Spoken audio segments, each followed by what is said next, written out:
everyone. My name is Maria Samantha M. Castro, and I will discuss. It's all about Spanish colonizers to exploit Filipino labor and violate their human rights. So, what's the meaning of this? Or what is the meaning of the human rights? So, here's the answer, my answer. So, Spanish colonizers exploited Filipino labor primarily through the system of polo y servicio, which mandated forced labor without compensation for a set period each year, alongside other methods like land confiscation, tribute collection, and the use of indigenous leaders as intermediaries to control the population, often leading to human rights violations like physical abuse, arbitrary imprisonment, and forced conversion to Catholicism. So, here's are the key methods of exploitation. First is polo y servicio.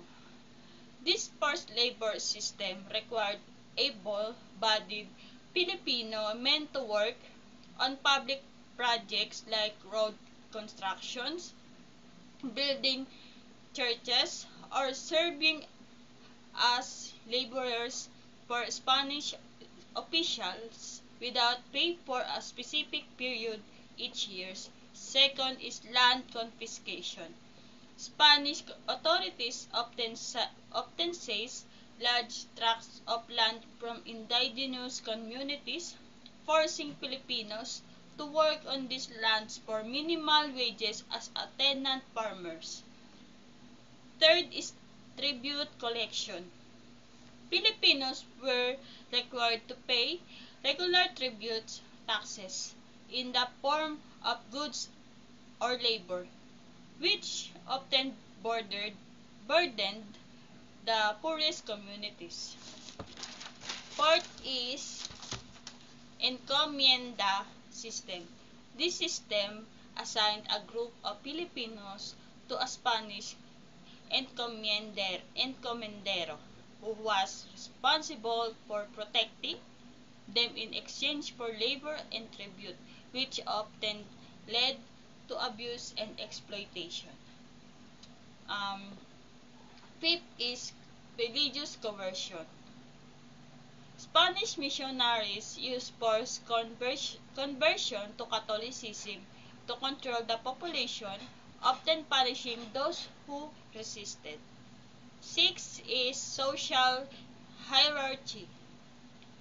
Social hierarchy is the Spanish established a rigid social hierarchy where Filipinos were considered inferior to Spaniards, limiting their access to education and opportunities. Seven is use of indigenous leaders. Spanish authorities often relied on local chiefs or datos to enforce their rule, which could lead to further oppression of their own people. Seven is human rights violation. Here's are the human rights violations. First is physical abuse. Filipinos subjected to forced labor were often physically punished for not meeting quotas or resisting orders. Next is arbitrary imprisonment. Individuals could be imprisoned without without trial for minor offenses or for challenging Spanish authority. Next is sexual exploitation. Women were often vulnerable to sexual abuse by Spanish officials.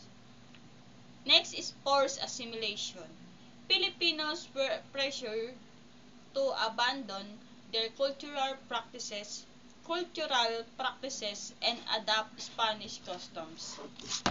So second question is Filipino communities have resisted human rights so di ba pala? I'm so sorry, okay. Here's the second question. So, how did Filipino communities resist these practices? So, Filipino communities have resisted human rights violations in various ways throughout history, from the Spanish colonial period to modern times. So, first is resistance during colonial rule. Revolts and rebellions, Filipinos staged uprisings against Spanish forced labor, polo y servicio, and tribute systems. Examples include the Dagohoy Rebellion, 744 to 1829, and Palaris Revolt, 1762 to 1765. Next is propaganda movement, 1880s to 1890s. Reformists like Jose Rizal, Marcelo H. del Pilar, and Graciano Lopez Llena used writings to expose Spanish abuses and demand rights. Next is Katipunan and the Philippine Revolution, 1896 to 1898.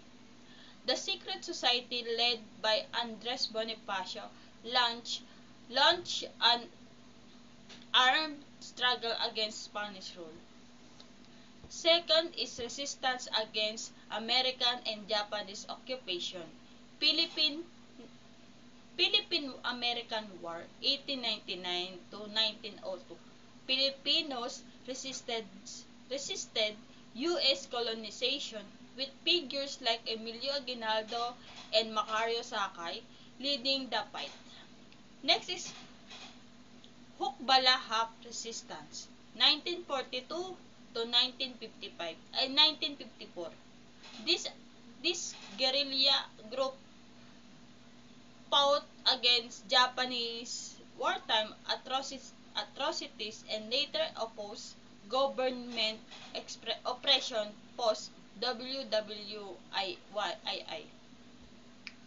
Okay. Third is martial law and dictatorship resistance, 1972 to 1986. Student and labor protest groups like KM or Kabataang Makabayan and labor unions protested against the dictatorship of Ferdinand Marcos. Next is media and alternative press. Underground publications like Mosquito Press exposed government corruption and human rights violations. People Power Revolution, 1986. A peaceful mass movement that overthrew Marcos and restored democracy. Fourth is modern-day resistance. Advocacy groups and NGOs, organizations like Karapatan, Gabriela, and Amnesty International Philippines, documents and fights against human rights abuses. Social media activism.